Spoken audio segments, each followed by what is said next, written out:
toi. Je suis à toi.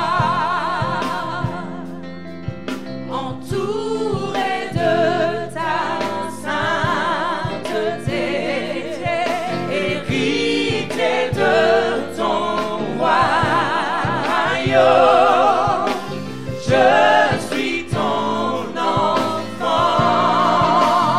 Alors je me reconsacre à toi ce matin. Désormais, je t'appartiens, Seigneur, j'ai besoin de ton esprit, ta parole entre moi. Mon seul désir est de te connaître. En ton nom, je lèverai les mains vers le roi. C'est mon hymne de louange, car tu sais que tout mon être veut plus t'aimer. Désormais, je t'appartiens, Seigneur, j'ai besoin de ton esprit, ta parole entre moi. Mon seul désir est de te connaître. En ton nom, je lèverai les mains vers le roi. C'est mon hymne de louange, car tu sais que tout mon être veut plus t'aimer. Je t'appartiens.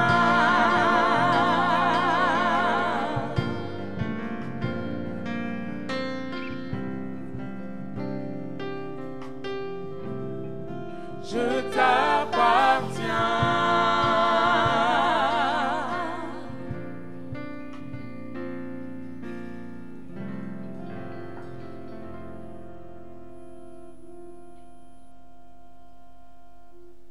Oui, Seigneur, nous t'appartenons. Ce matin, je voudrais te dire que je t'appartiens. Je n'appartiens pas au diable. Je n'appartiens pas au monde. Je n'appartiens pas à quelqu'un d'autre, ni aux démons, ni aux principautés, mais j'appartiens au Seigneur. Nous voulons te dire que nous t'appartenons vraiment. C'est la raison pour laquelle nous sommes là ce matin. Parce que nous t'appartenons. Oh, merci Seigneur de nous avoir acceptés dans ta maison, de nous avoir acceptés dans ta présence. Merci d'être ici, parce que tu as dit là où 2 ou 3 sont réunis à mon nom, je suis au milieu d'eux. Seigneur, aide-nous à réaliser ta présence dans cette maison. Aide-nous à réaliser ta présence. Nous sanctifions ton nom. Nous sanctifions ta présence. Parce que nous venons de chanter que tu es saint. Saint, saint est l'Éternel. Le ciel et la terre sont remplis de ta gloire. Saint, saint est l'Éternel, notre Dieu. Car le ciel et la terre sont remplis de ta gloire. Merci Seigneur pour ta parole. Nous sommes là pour t'écouter. Nous sommes là pour mettre en pratique ta parole. Merci Saint-Esprit d'être ici pour nous révéler la parole de Dieu. Merci de nous enseigner, de nous instruire, de nous corriger et de nous exhorter. Merci Père, parce que nous acceptons ta parole, parce que nous bénissons ta parole. Et Jésus-Christ est la parole vivante. Nous prions pour ton serviteur, que tu t'es choisi ce matin. Merci de le oindre et de le remplir de ta grâce pour qu'il parle comme annonçant des oracles. C'est pour cela, Seigneur, je brise toute oppression au nom de Jésus. Je chasse toute dépression au nom de Jésus. Je lis tout esprit diabolique, maléfique, de distraction par le téléphone au nom de Jésus. Et je proclame que Jésus est Seigneur. Jésus est Seigneur de cette chair. Jésus est Seigneur de cette église. À la gloire de Dieu notre Père. Nous prions au nom de Jésus. Amen. Bonjour frères et sœurs. C'est ici la journée que le Seigneur a faite. Qu'elle soit pour nous un sujet de joie. Je suis dans la joie quand on me dit allons dans la maison du Seigneur. Nous allons maintenant dire la confession de foi. Parce que nous croyons en Dieu. Puis je demande à ceux qui peuvent se mettre debout. Et nous disons tous ensemble, je crois en Dieu, le Père Tout-Puissant, Créateur du ciel et de la terre. Je crois en Jésus-Christ, son Fils unique, notre Seigneur, qui a été conçu du Saint-Esprit et qui est né de la Vierge Marie. Il a souffert sous Ponce Pilate. Il a été crucifié. Il est mort. Il a été enseveli. Il est descendu au séjour des morts. Le troisième jour, il est ressuscité des morts. Il est monté au ciel. Il s'est assis à la droite de Dieu, le Père Tout-Puissant, et il viendra de là pour juger les vivants et les morts. Je crois au Saint-Esprit. Je crois à la Sainte Église, à la communion des saints, à la rémission des péchés, à la résurrection du corps et à la vie éternelle. Amen. Nous allons proclamer la loi de Dieu qui se trouve dans le livre d'Exode, chapitre 20, versets 1 à 17. Nous disons tous ensemble. Alors, Dieu prononça toutes ces paroles en disant, je suis l'Éternel ton Dieu, qui t'ai fait sortir du pays d'Égypte, de la maison de servitude. Tu n'auras point d'autre Dieu devant ma face. Tu ne te feras point d'image taillée, ni de représentation quelconque, des choses qui sont en haut dans les cieux, et qui sont dans les eaux plus bas que la terre. Tu ne te prosterneras point devant elles, et tu ne les serviras point. Car moi, l'Éternel, ton Dieu, je suis un Dieu jaloux, qui punit l'iniquité des pères sur les enfants, jusqu'à la 3e et à la 4e génération de ceux qui me haïssent, et qui fait miséricorde jusqu'à 1000 générations à ceux qui m'aiment et qui gardent mes commandements. Tu ne prendras point le nom de l'Éternel ton Dieu en vain, car l'Éternel ne laissera point impuni celui qui prendra son nom en vain. Souviens-toi du jour du repos pour le sanctifier. Tu travailleras 6 jours et tu feras tout ton ouvrage. Mais le 7e jour est le jour du repos de l'Éternel ton Dieu. Tu ne feras aucun ouvrage, ni toi, ni ton fils, ni ta fille, ni ton serviteur, ni ta servante, ni ton bétail, ni l'étranger qui est dans tes portes. Car en 6 jours, l'Éternel a fait les cieux, la terre et la mer, et tout ce qui est contenu. Et il se reposait le 7e jour. C'est pourquoi l'Éternel a béni le jour du repos et l'a sanctifié. Honore ton père et ta mère, afin que tes jours se prolongent dans le pays que l'Éternel ton Dieu te donne. Tu ne tueras point, tu ne commettras point d'adultère, tu ne déroberas point, tu ne porteras point de faux témoignages contre ton prochain. Tu ne convoiteras point la femme de ton prochain. Tu ne convoiteras point la femme de ton prochain, ni son serviteur, ni sa servante, ni son bœuf, ni son âne, ni aucune chose qui appartient à ton prochain. Amen. Amen. Encore une fois, bonjour frères et sœurs. La parole d'aujourd'hui sera annoncée par notre pasteur Didier Moutiébélé, et que Dieu vous bénisse.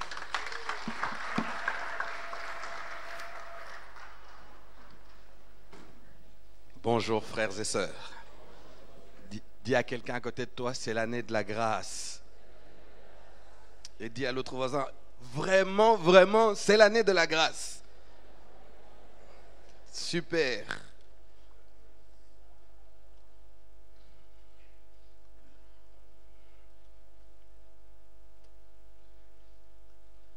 La grâce de Dieu en action.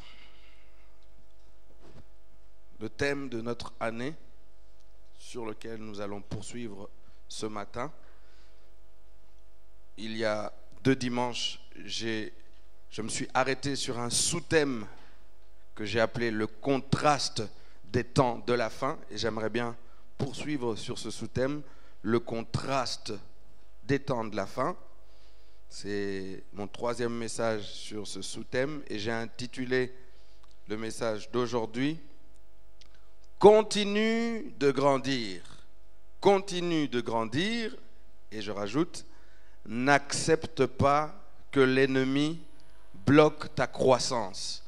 N'accepte pas que l'ennemi bloque ta croissance. Et je vous encourage vivement à prendre des notes. Aujourd'hui, les notes que j'ai prises il y a quelques années, j'y reviens, on ne sait jamais. Je suis passé aussi par une période où j'avais l'impression que je n'apprenais plus rien et pendant quelques temps, je ne notais plus. Et puis, je me suis résolu à prendre des notes. Ça peut être juste noter un verset, noter le titre, je t'encourage à le faire. Et le texte de référence, c'est Colossiens chapitre 3, versets 1 à 5. Le texte que nous avons lu les 2 dimanches précédents, Colossiens chapitre 3, les versets 1 à 5. Alors je vais vous demander un dernier effort. Pouvons-nous nous tenir debout pour la lecture de la parole de Dieu en signe de respect? Levons-nous, regarde ton voisin et dis-lui, lève-toi s'il te plaît. Et si tu vois qu'il est malade et qu'il a du mal, n'hésite pas à prier pour lui. Il a eu le courage de venir dans la maison du Seigneur, que par ta prière, il puisse être consolé. Colossiens chapitre 3, les versets 1 à 5. Ensemble, nous lisons. « Si donc vous êtes ressuscités avec Christ, cherchez les choses d'en haut, où Christ est assis à la droite de Dieu. Affectionnez-vous aux choses d'en haut, et non à celles qui sont sur la terre, car vous êtes morts et votre vie est cachée avec Christ en Dieu. Quand Christ, notre vie, paraîtra, alors vous paraîtrez aussi avec lui dans la gloire. » Et nous lisons juste le début du verset 5. « Faites donc mourir les membres qui sont sur la terre. » Amen. Vous pouvez vous asseoir. Et pour ceux qui ont raté les 2 dimanches précédents, si vous voulez savoir les choses d'en haut, c'est quoi? À partir du verset 12 jusqu'au verset 17, il nous parle des choses d'en haut. Revêtez-vous d'entrailles de la miséricorde, de bonté, d'humilité, de douceur, toutes ces choses qui sont dans le caractère et dans la nature de Dieu, que le Seigneur nous donne, nous transmet par son esprit, mais que nous devons, au fur et à mesure que notre marche avance, rechercher, vers lesquels nous devons nous affectionner. Et les membres, en même temps, nous recherchons les choses d'en haut, en même temps, nous faisons mourir les choses de la terre, l'impudicité, l'impureté, les passions, etc. À partir du verset 5, c'est décrit. Et donc, le contraste des temps de la fin, c'est cette période dans laquelle nous vivons, où en même temps le règne de Dieu est là. Le Saint-Esprit nous remplit, nous donne le caractère de Dieu, mais le règne du diable est aussi là. Et Dieu permet cette cohabitation de ces 2 règnes. Pour ceux qui sont distraits, la grâce de Dieu en action, notre thème de l'année, c'est Dieu qui décide d'agir en nous et au travers de nous. Je suis dans mon introduction. Dieu qui décide d'agir en nous et au travers de nous. Par la puissance de son Saint-Esprit. Pourquoi faire? Pour être des témoins de Jésus-Christ. Pour parler des merveilles de Dieu. Comme nous l'avons vu dans le livre des Actes des Apôtres, notre modèle, c'est l'Église primitive, les apôtres, les premiers disciples. Et donc, le point déclencheur, la clé essentielle pour que le Seigneur démarre ce processus, c'est l'obéissance. Dis à quelqu'un, l'obéissance. Et c'est l'obéissance qui va nous conduire en 2020, membres de la Nouvelle Jérusalem. Et je disais, obéir, c'est entendre l'ordre de Dieu. Obéir, c'est avoir la foi dans l'ordre de Dieu. Obéir, c'est prendre la résolution, décider, impliquer sa volonté. Obéir, c'est se soumettre à l'ordre de Dieu, mais à la personne par laquelle le Seigneur donne son ordre. Et obéir, c'est agir. et dans quelle obéissance nous voulons entrer en 2020 pour la réussite de nos vies, pour que la grâce de Dieu soit réellement en action en nous, au travers de nous. Et notre modèle se trouve dans Actes des Apôtres, au chapitre 2, à partir du verset 41. On nous dit que les disciples persévéraient dans l'enseignement des apôtres, et nous voulons persévérer dans l'enseignement. Nous voulons persévérer dans la communion fraternelle. Nous voulons persévérer dans la fraction du pain. Nous remémorer de l'œuvre de la croix, mais également ouvrir nos maisons à ceux qui sont dans le besoin. Nous voulons persévérer dans les prières. Ces 4 choses doivent nous conduire cette année-ci. Et donc, ce contraste de la fin, ce contraste des temps de la fin, disais-je tout à l'heure, c'est cette cohabitation entre le règne de Dieu qui est en nous et qui fait de nous des instruments pour bénir la terre, bénir, être le sel de la terre, être la lumière du monde, mais en même temps, le règne du diable et l'influence du prince de ce monde. Actes chapitre 2, verset 17 nous parle du règne de Dieu. Actes des Apôtres chapitre 2, verset 17. Mais vous recevrez une puissance. Non, ce n'est pas ce texte-là.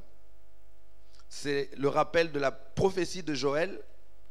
Dans les derniers jours, dit Dieu, je répandrai mon esprit sur toute chair. Vos fils et vos filles prophétiseront, vos jeunes gens auront des visions et vos vieillards auront des songes, etc. Le Saint-Esprit descend en nous, nous donne la nature de Dieu et au travers de son action en nous et au travers de nous plutôt, nous pouvons être des porteurs des merveilles de Dieu. Et à la jeunesse, à la retraite de la jeunesse où j'étais, je parlais particulièrement à nos jeunes en leur disant « Laissez les rêves, les songes pour les personnes âgées. Soyez des gens concrets, visionnaires. »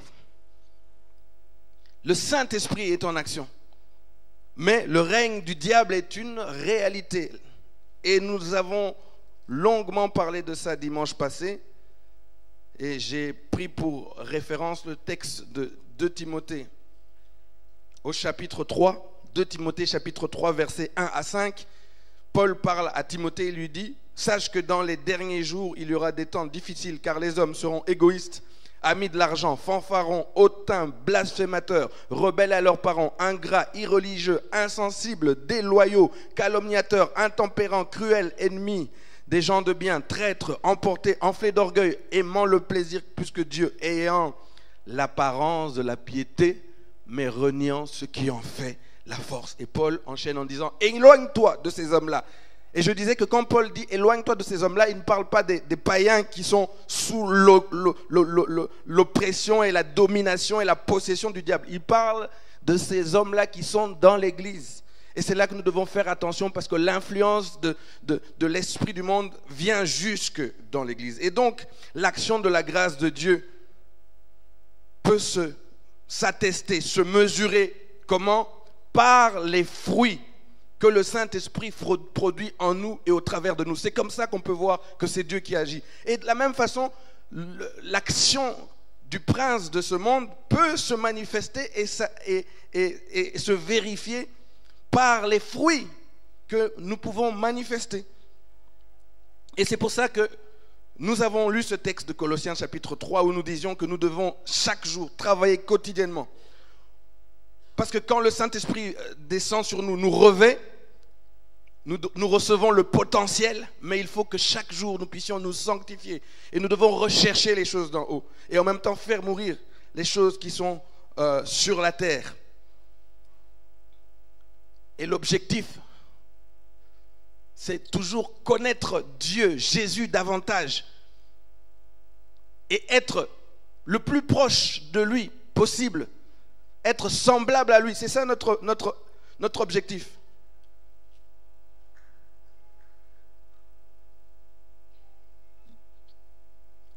Je termine donc mon introduction. De quoi je vais parler aujourd'hui? Je veux aller encore un peu plus loin.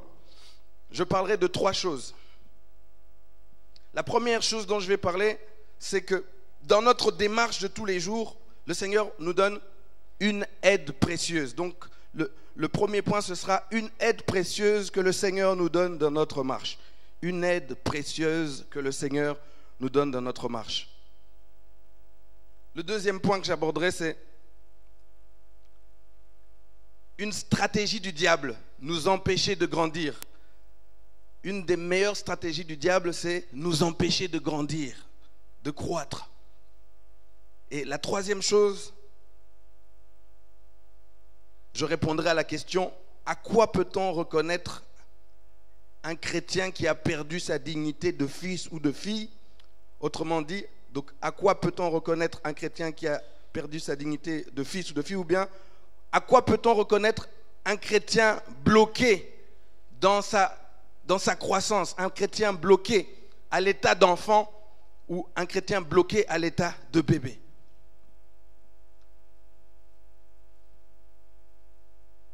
Et donc mon premier point, le Seigneur nous donne une aide précieuse dans notre marche. Notre job, effectivement, c'est rechercher les choses d'en haut. Faire mourir celles qui sont sur la terre. Parce que quand nous avons accepté Jésus-Christ et que le Saint-Esprit est entré en nous, il nous donne la capacité, jour après jour. Mais le Seigneur, celui qui est l'auteur de la grâce, qui nous a appelés et prédestinés avant même que nous fassions quoi que ce soit, celui qui a envoyé Jésus-Christ, qui est mort et qui est ressuscité, celui qui a envoyé son Saint-Esprit sur nous pour nous permettre d'avancer, il nous accorde également une aide précieuse. Et ce que nous allons lire dans Éphésiens au chapitre 4, versets 11 à 15. Quelle est cette aide précieuse que le Seigneur nous donne en plus du Saint-Esprit en nous? Éphésiens chapitre 4, versets 11 à 15.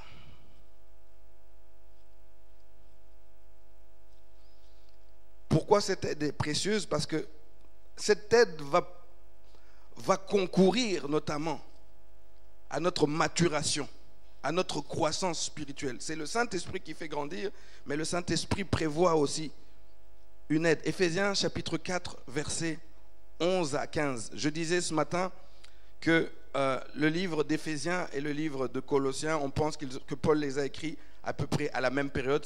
Et c'est pour cette raison que vous allez retrouver beaucoup de similitudes et beaucoup de points communs dans le contenu. Au début de ce chapitre, le chapitre 4 d'Éphésiens, Paul commence en disant « Je vous exhorte donc » au verset 1, donc « Je vous exhorte donc, moi, le prisonnier dans le Seigneur, à marcher d'une manière digne de la vocation qui vous a été adressée. » Parce que vous avez été sauvés, et c'est un peu la même chose, Colossiens chapitre 3, verset 1, parce que vous êtes ressuscités, morts et ressuscités par Christ, vous devez marcher d'une certaine manière. Et quand il parle de marcher d'une manière digne, c'est exactement la même chose qu'il explique dans Colossiens chapitre 3. Cherchez les choses d'en haut, faites mourir celles qui sont sur la terre. Et ici, il complète cette liste à partir du verset 11. Nous lisons ceci, Éphésiens 4. Nous lisons « Et il a donné les uns comme apôtres, les autres comme prophètes, les autres comme évangélistes, les autres comme pasteurs et docteurs, pour le perfectionnement des saints en vue de l'œuvre du ministère et de l'édification du corps de Christ, jusqu'à ce que nous soyons tous parvenus à l'unité de la foi et de la connaissance du Fils de Dieu, à l'état d'homme fait, à la mesure de la stature parfaite de Christ, afin que nous ne soyons plus des enfants, flottant et emportés à tout vent de doctrine par la tromperie des hommes, par leur ruse dans leurs moyens de séduction, mais que professant la vérité dans la charité, nous croissions à tous égards en celui qui est le chef de Christ. Beaucoup d'éléments, mais voici comment on peut résumer ça. Donc non seulement le Seigneur nous remplit de son esprit, mais il fait pour nous aider dans notre marche de tous les jours. Ce ne sont pas des personnes qui vont faire notre job, mais qui vont nous aider, qui vont nous assister. Il fait des dons à l'Église, et en particulier ces ministères qui sont cités, les apôtres qui sont cités, les apôtres, les prophètes, les évangélistes, les pasteurs, les docteurs ou les enseignants. Et il nous les donne, nous dit ce texte, pour notre perfectionnement, pour que nous puissions nous perfectionner, pour que nous puissions être capables d'accomplir son service, pour nous aider dans notre marche comme enfants de Dieu, et pour que nous puissions bâtir, édifier le corps de Christ. Ces dons le Seigneur nous les donne dans le but de nous perfectionner. Et alors l'objectif, il continue dans ce texte en disant, c'est pour que nous puissions parvenir à l'unité de la foi, c'est-à-dire que quand nous, membres de la Nouvelle Jérusalem, nous bénéficions des dons que le Seigneur a mis parmi nous, ça va nous pousser vers l'unité de la foi. Et puis pour que nous puissions arriver à la connaissance du Fils de Dieu. Je vous disais tout à l'heure, ce vers quoi nous tendons, c'est connaître Dieu et être semblable à Christ, avoir le caractère. Et ces ministères sont là, si nous en bénéficions, pour nous aider dans cette direction-là. Et donc pour que nous puissions parvenir à l'unité de la foi, pour que nous puissions parvenir à la connaissance du Fils de Dieu, et il précise à l'état d'homme fait, c'est-à-dire des adultes spirituellement parlant. Et il dit à la mesure de la stature de Christ, comme Christ est un homme fait, mature, nous avançons vers cette perfection-là, vers cette stature-là, vers cette maturité-là, par le travail que nous faisons avec le Saint-Esprit en nous, mais en bénéficiant de l'accompagnement, de l'onction des ministères que le Seigneur a mis comme don à l'Église. Et il termine en disant, pour que nous ne soyons plus des enfants flottants. Flottant, tu flottes, emporté à tout vent de doctrine. En d'autres termes, Dieu veut que nous puissions grandir et devenir des chrétiens matures. D'où notre titre, continue de grandir et n'accepte pas que l'ennemi bloque ta croissance. C'est pour cela que dans notre marche quotidienne, alors que nous recherchons les choses d'en haut, avec le Saint-Esprit qui est en nous, qui est notre tête, qui est notre aide, et que nous travaillons à faire mourir toutes ces choses de la chair qui sont l'influence du prince de ce monde à cause du contraste entre ces deux règnes qui se heurtent. Dieu permet que à côté de nous, devant nous, au-dessus de nous, ces dons, et je cite en particulier les pasteurs et les enseignants, soient là pour nous aider dans notre marche. Et je disais tout à l'heure, chacun de nous a son niveau de foi. L'aide qu'on peut apporter à quelqu'un qui démarre dans la foi n'est pas la même aide que celui qui a 30 ans de vie chrétienne. Mais c'est à toi dans ta croissance de dire comment je peux bénéficier du ministère de mon pasteur. Et beaucoup de gens se sont cassés la figure parce qu'ils ont cru que parce qu'ils ont atteint un certain niveau de croisière, ils n'avaient pas besoin de ce chapeau au-dessus d'eux. Et ça fait déjà 5 ans que le bishop nous a parlé de ces choses. Mais je dois y revenir parce que quand Satan travaille, c'est une des choses sur lesquelles il travaille. Avant de te tuer, il veut te bloquer ta maturité. Et le deuxième point, j'avance dans mon deuxième point, c'est ce que j'appelais la stratégie du diable. La stratégie du diable, c'est nous empêcher de grandir. Nous empêcher de grandir. Donc Satan, notre ennemi, notre adversaire, le prince de ce monde, veut nous influencer parce que son règne est une réalité également, même dans l'Église, pour que nous ne puissions pas grandir et atteindre la maturité que Dieu attend de nous. Satan, notre adversaire, souhaite nous garder dans un état d'enfant et pour certains dans un état de bébé spirituel, pour qu'il puisse nous atteindre encore plus facilement. Et en fin de compte, son objectif, c'est nous éliminer, nous tuer, nous détruire. Nous pouvons comprendre ces choses dans l'épître de Paul à Galates. Je vais vous balader un peu dans certaines épîtres. L'épître de Paul aux Galates, Galates chapitre 4, versets 1 à 7. Alors je vais expliquer quand même le contexte de l'épître aux Galates, et si vous avez un peu de temps, ça se lit très vite. Lisez l'épître de Galates parce qu'elle est intéressante. Parce que le premier verset que nous allons lire commence par « Or aussi longtemps ». Or, ça veut dire qu'il y a quelque chose qui précède. Et en quelques mots, donc malgré que les Galates ont reçu par Paul le message du salut, il se fait qu'à un moment, un certain nombre de faux docteurs se sont glissés parmi eux pour leur inculquer d'autres enseignements. Par exemple, parmi les docteurs et des faux enseignants, c'était des juifs qui sont devenus chrétiens et qui, s'adressant à des chrétiens qui n'étaient pas juifs, leur disaient que, étant donné que nous sommes devenus tous enfants de Dieu, vous devez aussi, comme nous, vous faire circoncire. Et donc ça veut dire que vous devez vous conformer à la loi de Moïse. Et ce sont des choses que Paul ne leur avait pas enseignées. Et malheureusement, ces enseignements avaient pour but, et ça c'est le but caché de Satan, de les faire régresser et de les faire retourner à un état d'enfant, à un état d'esclave. Parce qu'il compare un enfant à un esclave, parce que ce qu'un enfant a comme droit à cette époque-là, il faut se mettre toujours dans le contexte, n'était pas très différent de ce qu'un esclave avait comme droit. Et donc, c'est ce que Satan fait aussi aujourd'hui. En nous influençant, il veut nous faire régresser. Ou pour ceux qui avaient déjà évolué, progressé, il veut les faire régresser. Et quand il s'adresse aux Galates, au chapitre 3, avant que nous lisions le texte dont je viens vous parler, au verset 1, il dit « Ô Galates dépourvus de sens », pour dire vous étiez déjà dans un rythme de croisière, vous étiez en train de croître, mais qu'est-ce qui s'est passé pour que vous puissiez régresser? Et Satan veut faire régresser certaines personnes, et d'autres il veut les stopper, les bloquer. Nous lisons ce texte de Galates chapitre 4, versets 1 à 7. « Or, aussi longtemps que l'héritier est enfant, je dis qu'il ne diffère en rien d'un esclave, quoiqu'il soit le maître de tout. Mais il est sous des tuteurs et des administrateurs jusqu'au temps marqué par le Père.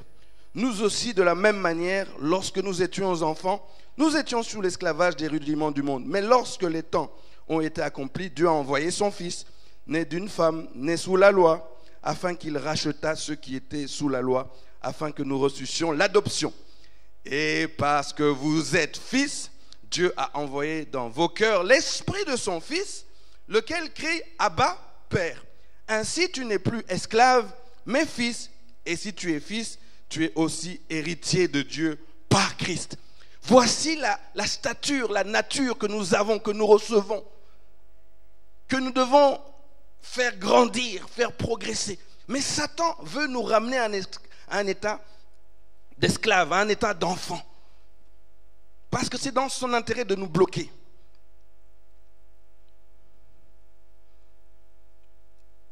La marque, plutôt le manque de croissance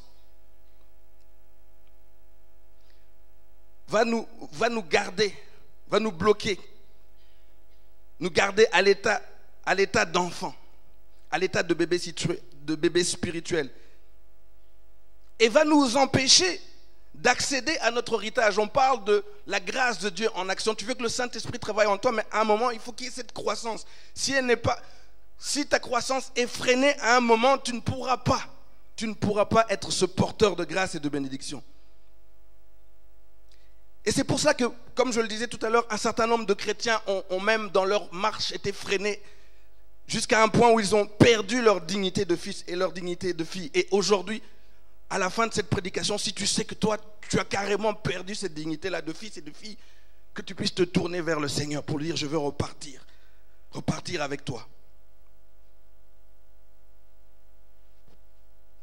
Et donc, le Saint-Esprit est en action, la grâce de Dieu est en action. C'est par les fruits que nous manifestons que nous pouvons attester que Dieu est en action. Mais le prince de ce monde est aussi en action. Et c'est par les fruits que nous manifestons que nous pouvons attester que ça, c'est le prince de ce monde qui agit. Et donc, après ce deuxième point, pour vous parler de cette stratégie du diable pour nous garder à l'état d'enfant, mon troisième point, disais-je, c'est à quoi reconnaît-on un chrétien qui a perdu sa dignité de fils ou de fille? À quoi reconnaît-on un chrétien qui a perdu sa dignité de fils ou de fille? Ou autrement dit, à quoi reconnaît-on un chrétien bloqué à l'état d'enfant? Un chrétien bloqué à l'état de bébé? Réponse rapide, on le reconnaît par ses fruits. On le reconnaît par les fruits qu'il manifeste. Alors, c'est très important, je vais vous donner quelques pistes pour pouvoir identifier cet attitude de bébé et d'enfant, c'est très important de ne pas toujours penser qu'on s'adresse à quelqu'un d'autre. Nous sommes chacun dans une marche où chacun est à un certain niveau. Et même après des années de marche, tu peux te retrouver dans certains domaines de ta vie avec des attitudes d'enfant. Et c'est là que nous devons demander au Saint-Esprit de nous ouvrir les yeux. Donc soyez attentifs à cela. C'est pour cela que dans la vie normale, on parle parfois de la crise de la quarantaine. C'est-à-dire qu'un homme accompli, normal, mûr, avançant, tout d'un coup, il a une certaine nostalgie qui lui fait régresser. C'est-à-dire que ces choses qui se passent dans la vie normale sont des choses qui se passent aussi dans la vie de l'Église. Et avec le règne de Satan qui est une réalité, tous les jours, il va essayer de te bloquer. Et donc les fruits, nous avons lu tout à l'heure 2 Timothée 3, 1 à 5, les fruits de l'action du diable. On nous cite un certain nombre de fruits qui manifestent que ça, c'est l'influence du diable. Et retenez-en un, c'est ceux qui ont l'apparence de la piété, notamment. Et donc, chacun de nous est menacé par ça. Alors, à quoi peut-on reconnaître un enfant et un bébé? J'ai identifié un certain nombre de choses. Ce n'est pas une liste exhaustive, mais soyons attentifs à ces choses. Première chose que j'ai notée. Un bébé se résume à ceci: manger, dormir, pleurer. Un bébé se résume à ceci: manger, dormir, pleurer. Alors les enfants sont une bénédiction du Seigneur, mais quand ils sont des bébés, ça se résume à ça. Les parents qui ont des bébés sont d'accord. Et pour le reste, le bébé compte et dépend entièrement des autres. Donc un bébé, il compte entièrement, dépend entièrement des autres. Et donc, n'accepte pas que le Seigneur, que Satan plutôt te bloque et qu'il te garde à l'état de bébé, à l'état d'une dépendance complète des autres.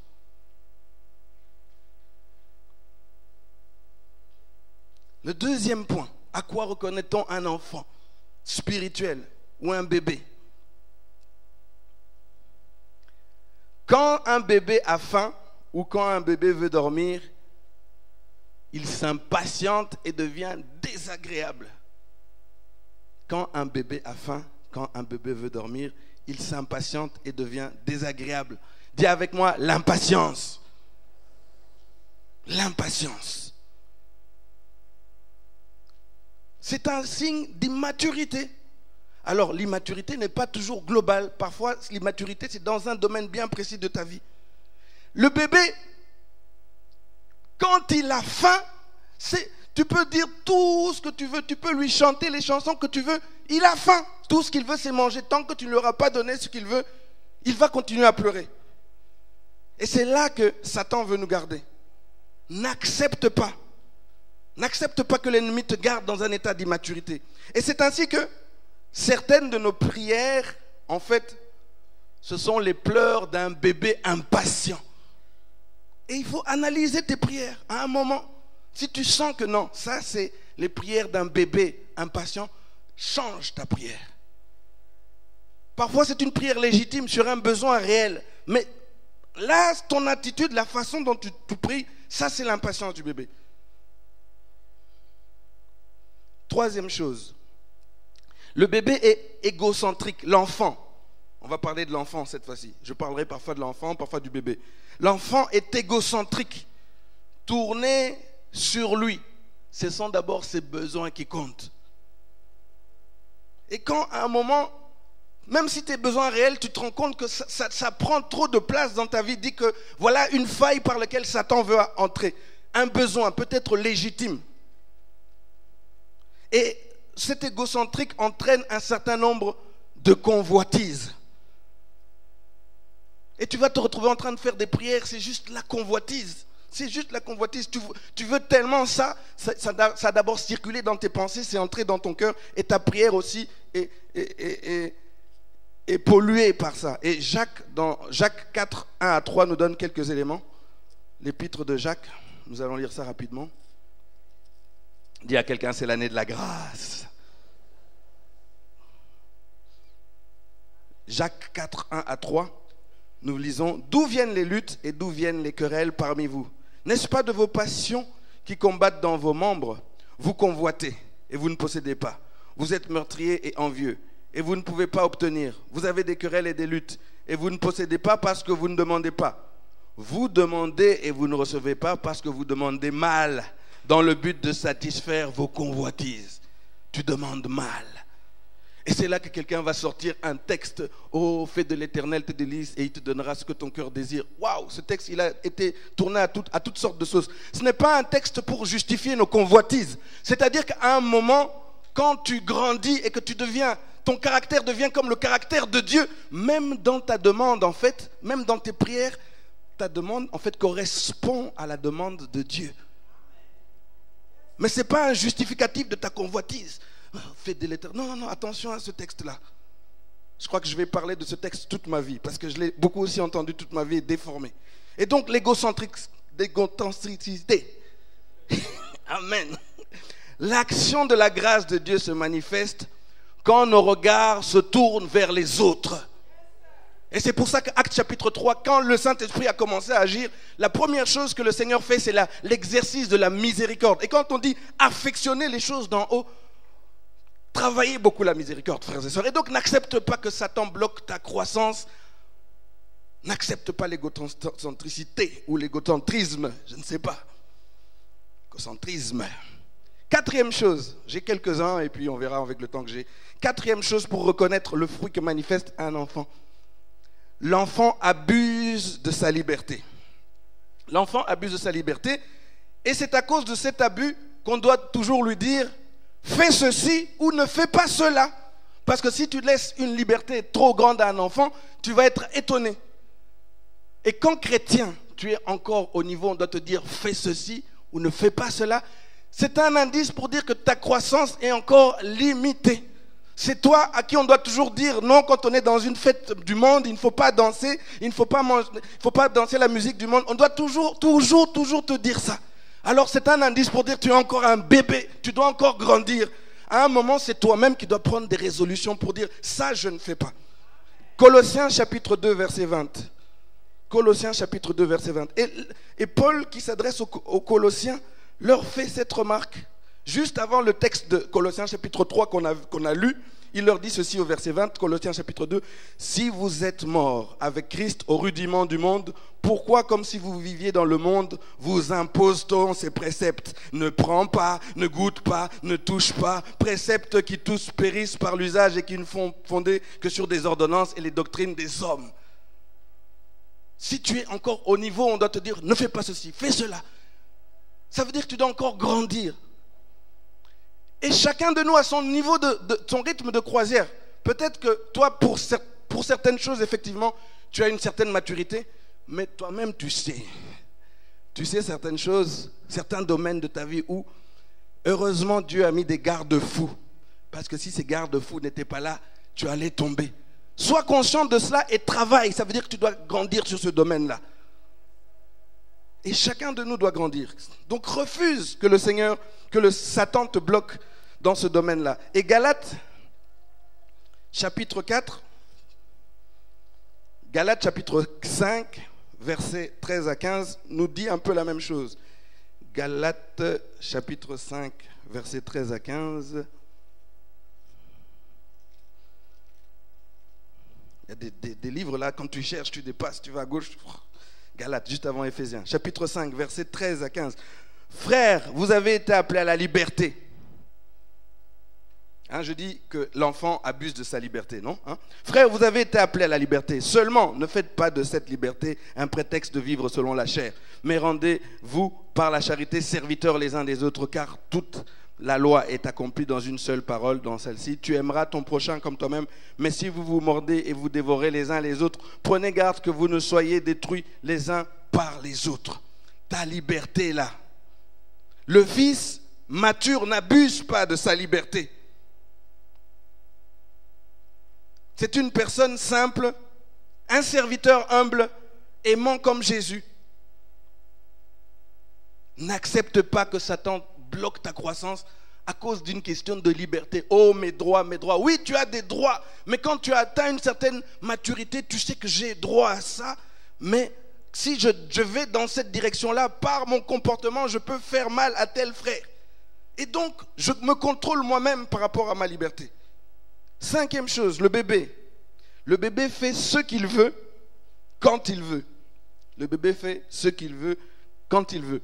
Il ne se préoccupe pas de choquer ou de blesser. Il ne s'occupe pas de choquer ou de blesser. Têtu, entêté. Tu as pris ta décision, peu importe ce qu'on va te dire, tu y vas. Parce que tu as décidé. Et c'est là que dans 1 Corinthiens chapitre 10, verset 13, il dit « Tout m'est permis, mais tout n'est pas utile. Je ne me laisserai asservir par quoi que ce soit. » Alors que Satan, ne laisse pas Satan bloquer ta croissance parce que tu veux absolument faire ce que tu veux. Non, nous sommes des hommes et des femmes qui apprenons l'obéissance à Dieu et qui sont souples, attentifs à nos frères pour savoir que même si je peux faire ça, mais dans cette histoire-là, je dois bloquer ma volonté. 6e chose, le bébé voit toujours les problèmes chez les autres. L'enfant voit toujours les problèmes chez les autres.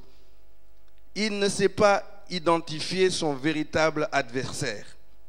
Notre adversaire, c'est le diable. L'enfant voit l'autre comme un concurrent. Ça devient un concurrent. Éphésiens 6, 12, nous ne luttons pas contre la chair et le sang. J'ai parlé effectivement des obstacles.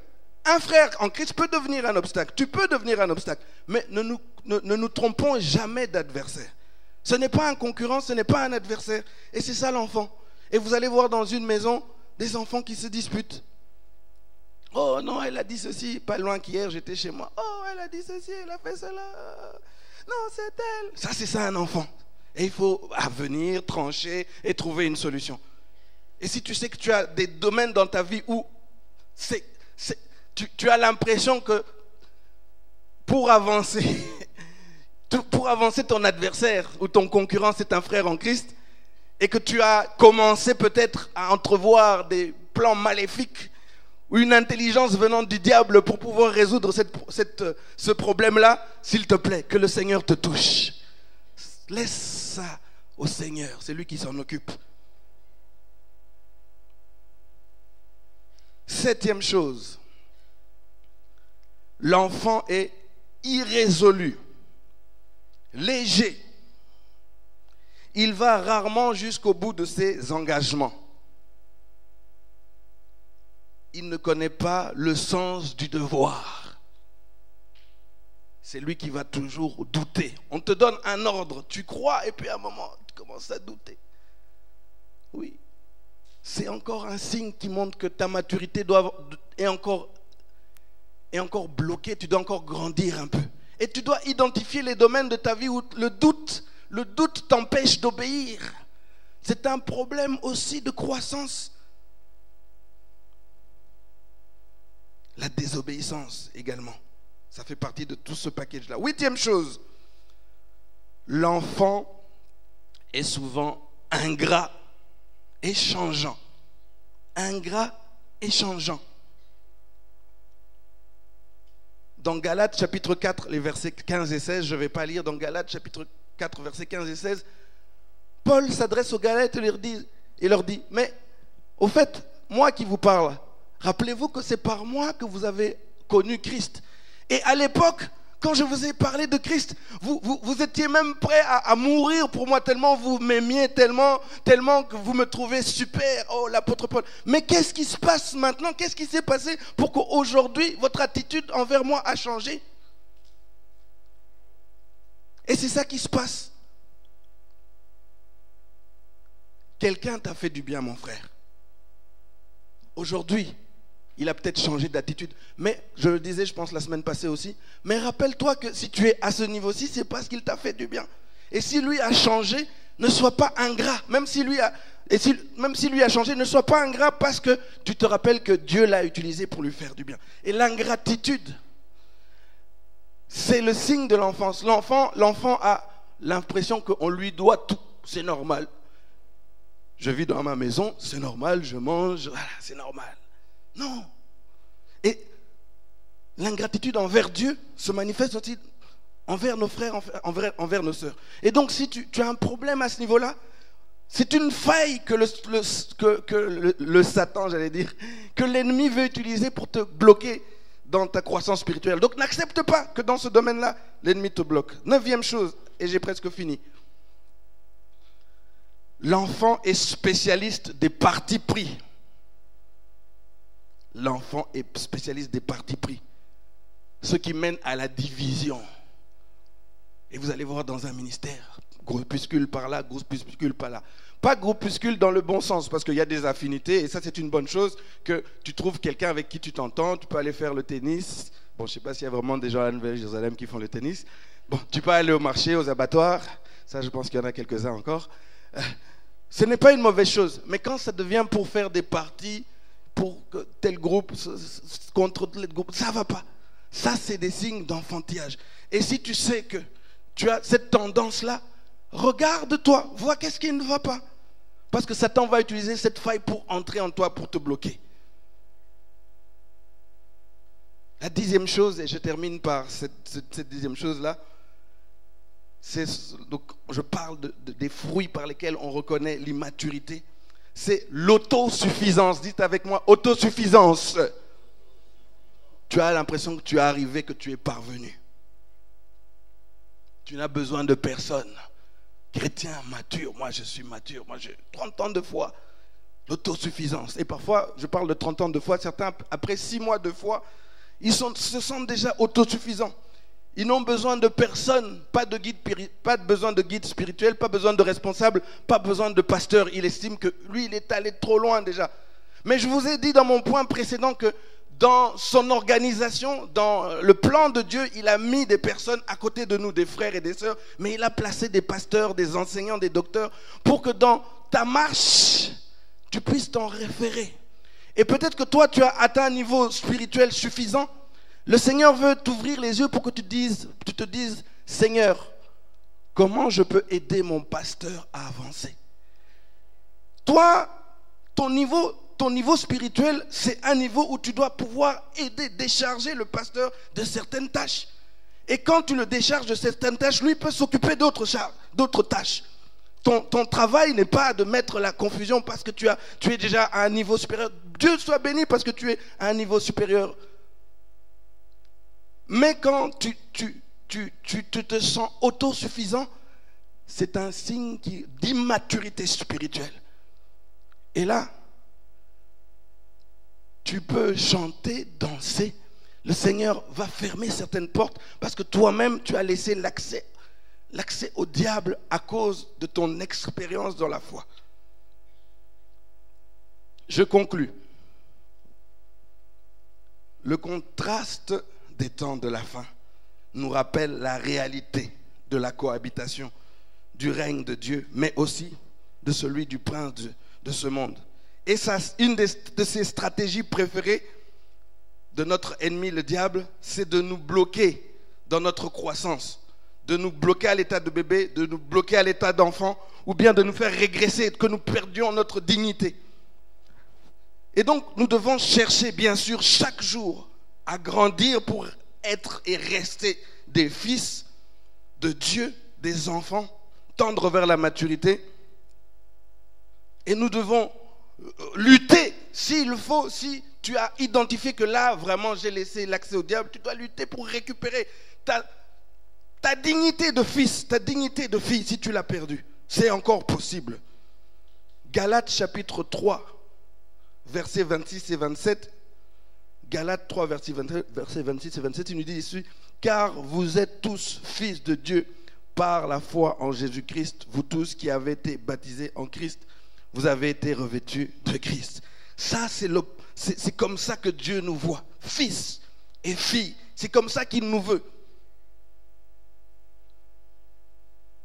Et comme des disciples de Christ, nous avons donc conscience de cette bataille entre l'action de Dieu et l'action du diable, nous devons quotidiennement, je le disais déjà la semaine passée, quotidiennement, alors que nous cherchons les choses d'en haut, nous faisons mûrir les choses de la terre, les choses de la chair, nous devons quotidiennement nous remettre en question en observant attentivement les fruits que nous produisons, ce que certains appellent les traits de caractère, ce que nous manifestons. Et je disais la semaine passée, la question centrale que nous devons nous poser chaque jour, c'est celle de nos motivations. Pour quelle raison j'ai fait ceci? Pour quelle raison je pense ça? Pour quelle raison je dis ceci? Quel est l'esprit qui m'anime? Est-ce que ça vient de Dieu? Si ça ne vient pas de Dieu, ça vient du diable. Et je rappelle que dans Actes des Apôtres chapitre 1, ce qui a motivé les disciples, les apôtres, à obéir, c'est la personne de Jésus. C'est la personne de Jésus. Ils connaissaient Jésus, ils aimaient Jésus, et donc l'ordre était plus facile à exécuter. C'est pour ça que nous devons travailler pour connaître davantage Jésus. Au mieux nous le connaissons, au plus nous l'aimons, au mieux nous allons être plus aptes à obéir. Et bien sûr, la promesse qui était derrière les a motivés. Aujourd'hui, notre promesse, c'est que Dieu veut manifester sa grâce en nous et au travers de nous. Alors, dans notre quête de croissance pour connaître Christ, devenir comme Christ, être des instruments de manifestation de la grâce de Dieu, dans notre marche de chrétiens, le Seigneur, je le rappelle, nous a mis à nos côtés pour notre perfectionnement des dons. Et pendant que tu marches, pendant que tu combats, pendant que tu luttes, pendant que tu travailles, pendant que tu identifies les choses sur lesquelles tu dois te perfectionner, tu dois grandir, pendant que tu identifies les choses sur lesquelles tu dois mourir, rappelle-toi que le Seigneur dans cette marche a mis des dons à côté de toi, devant toi, et devant toi, au-dessus de toi, tes responsables, ton pasteur. C'est l'aide que le Seigneur te donne pour ton perfectionnement et ta croissance. Pendant que tu recherches les choses d'en haut, ne néglige pas ce don. Le Seigneur a un programme merveilleux pour nous cette année, l'année de la grâce. Il y a quelqu'un, c'est l'année de la grâce. Mais Satan a aussi un programme merveilleux pour toi et pour moi. Dis Amen. C'est vrai. Alors n'accepte pas dans ton processus de croissance que l'ennemi bloque ta croissance et qu'il te garde en état de bébé. Et si tu avais perdu ta dignité de fils pour une raison ou pour une autre, tu peux aujourd'hui prier pour dire Seigneur, je veux récupérer ma dignité de fils. Chacun est à son niveau. La croissance, c'est pour nous tous. On grandit chacun à son rythme, mais nous voulons grandir. Alors, mon frère, ma soeur, continue de grandir au nom de Jésus. J'appelle maman pour la prière.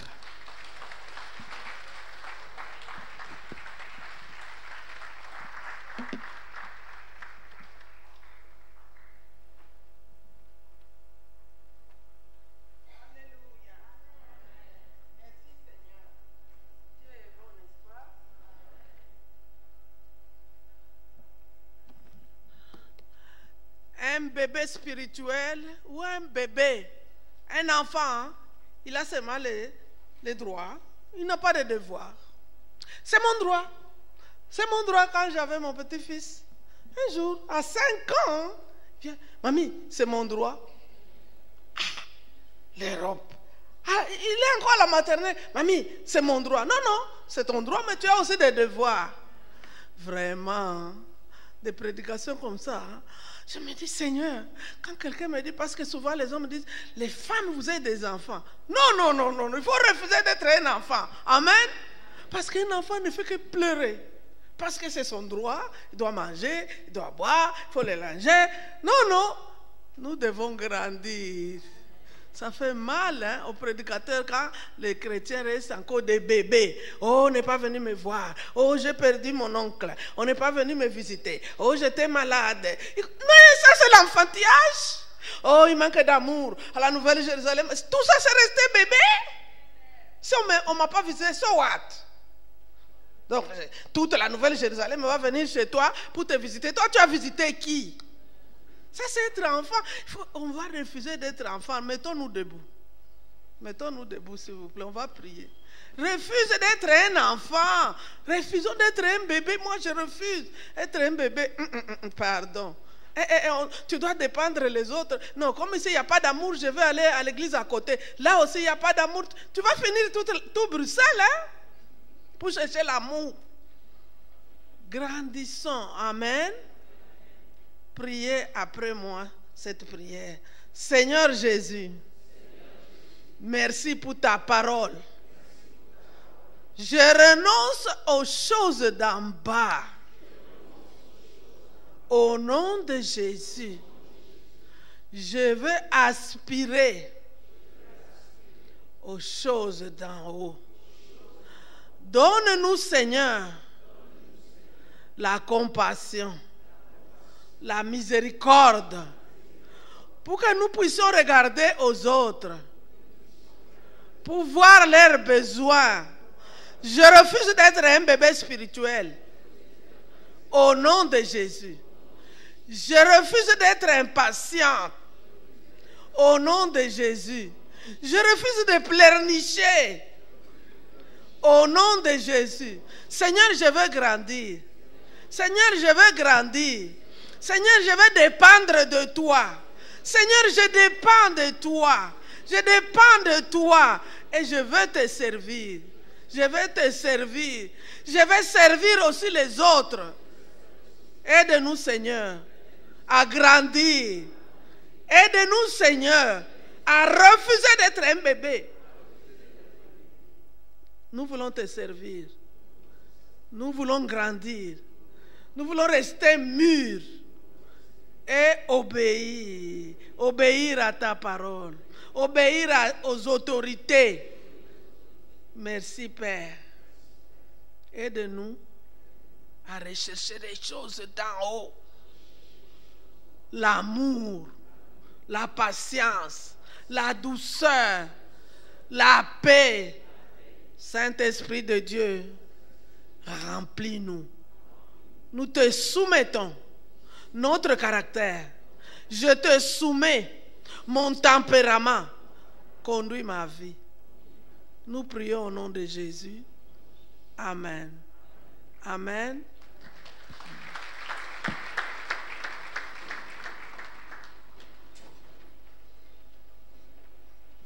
Amen. C'est le moment des offrandes.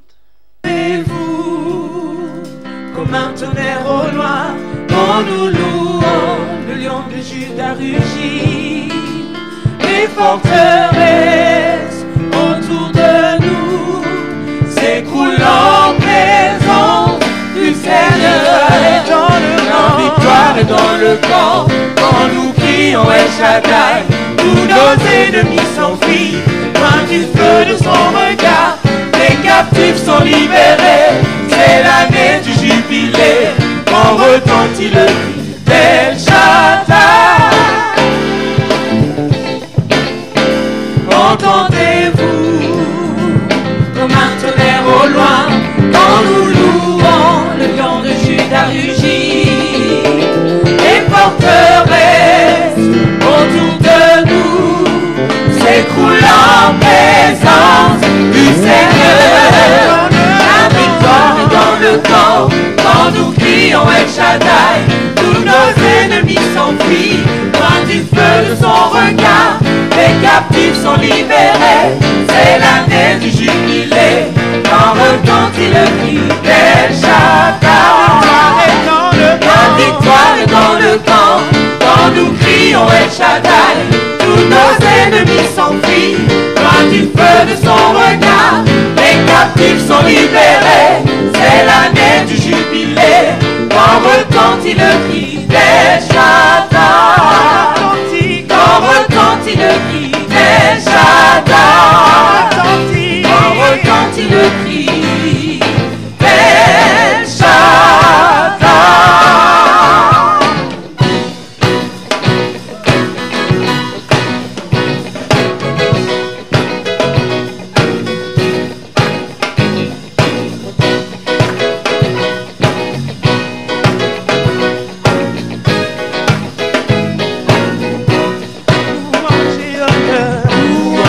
Honneur, puissance et gloire l'ancien des jours. Que toutes les nations, toute la création s'incline devant l'ancien des jours. Louange et honneur, Louange et honneur, puissance et gloire reviennent à l'ancien des jours. toutes les nations, Que toutes les nations, toute la création s'incline devant l'ancien des jours.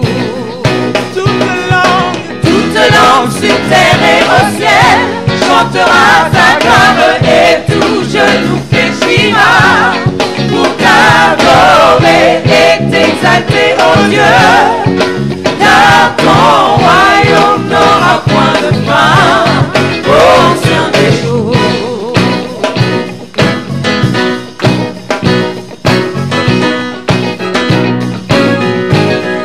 louange et honneur, Louange et honneur, puissance et gloire reviennent à l'ancien des jours. De toutes les nations, toute la création s'incline devant l'ancien des jours.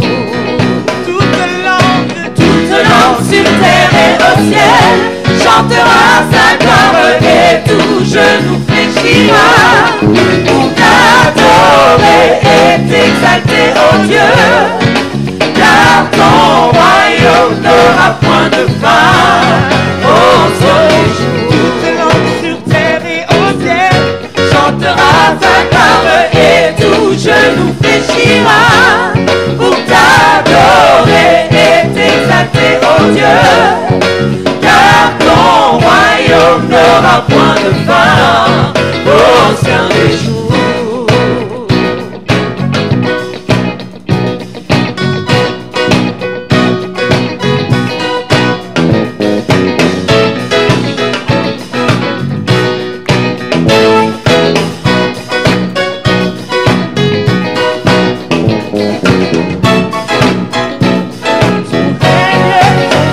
Règne s'étend sur tout l'univers, nous te louons, ancien des jours. Les merveilleuses œuvres sont incomparables, nous te chantons, ancien des jours. Ton règne s'étend sur tout l'univers, nous te louons, ancien des jours. Tes merveilleuses œuvres sont incomparables, nous te chantons, ancien des jours. Toute langue sur terre et au ciel chantera ta gloire et tout genou fléchira pour t'adorer et t'exalter, ô Dieu, car ton royaume n'aura point de fin, ô ancien des jours. ô ancien, Ô ancien des jours, ô ancien, ô ancien des jours, ô ancien, ô ancien, ô ancien des jours, ô ancien, ô ancien, ô ancien des jours. toute langue Sur terre et au ciel chantera ta gloire et tout genou fléchira pour t'adorer et t'exalter, ô Dieu, car ton royaume n'aura point de fin, ô ancien des jours, ô ancien, ô ancien, ô ancien des jours, ô ancien des jours.